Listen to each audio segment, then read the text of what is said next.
नमस्कार दोस्तों, स्वागत है आपका सिविल इंजीनियर व्लॉग में।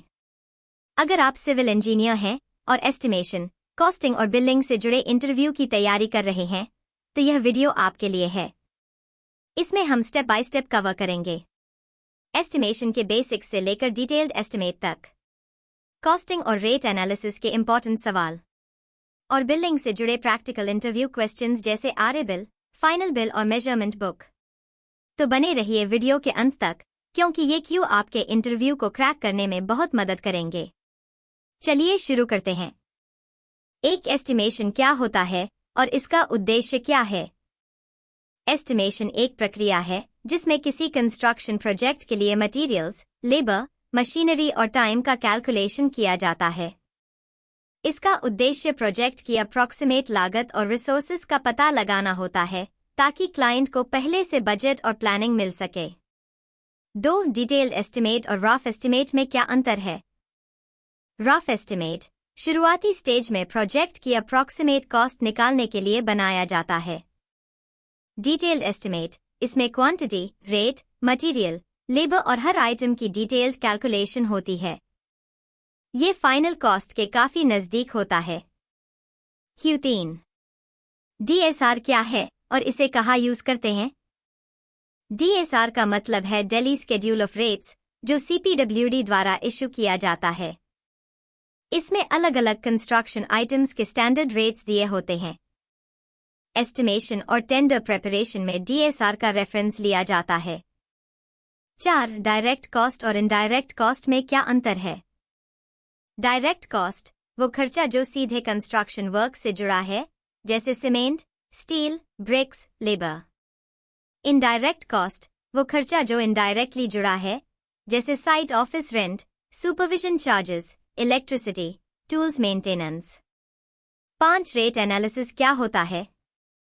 रेट एनालिसिस में किसी आइटम, जैसे 1 cubic metre RCC, 1 cubic metre brick work को कंप्लीट करने के लिए मटेरियल, लेबर, मशीनरी और ओवरहेड्स का कैलकुलेशन किया जाता है। इसके आधार पर यूनिट रेट निकाला जाता है। 6, कॉस्ट ओवररन क्या है? जब प्रोजेक्ट की एक्चुअल कॉस्ट एस्टिमेटेड कॉस्ट से ज्यादा हो जाती है, तो इसे कॉस्ट ओवररन कहते हैं। इसके कारण delay, wrong estimation, price escalation या डिजाइन चेंजेस हो सकते हैं। 7, आरए बिल क्या होता है? आरए बिल का मतलब है running account bill. Construction projects में कॉन्ट्रैक्टर को काम पूरा होने पर इंस्टॉलमेंट वाइज पेमेंट मिलता है। पीरियडिकली जो बिल बनता है उसे आरए बिल कहते हैं। 8, फाइनल बिल और आरए बिल में क्या अंतर है? RA bill work in progress के दौरान दिया जाने वाला बिल। फाइनल बिल प्रोजेक्ट पूरा होने के बाद सभी वर्क्स और एडजस्टमेंट्स जोड़कर जो लास्ट पेमेंट होती है, उसे फाइनल बिल कहते हैं। 9, मेजरमेंट बुक MB क्या है? MB एक ऑफिशियल डॉक्यूमेंट होता है जिसमें साइट पर किए गए वर्क का मेजरमेंट रिकॉर्ड किया जाता है। बिलिंग और पेमेंट हमेशा MB के आधार पर होता है। 10, एस्केलेशन क्लॉज क्या होता है बिलिंग में?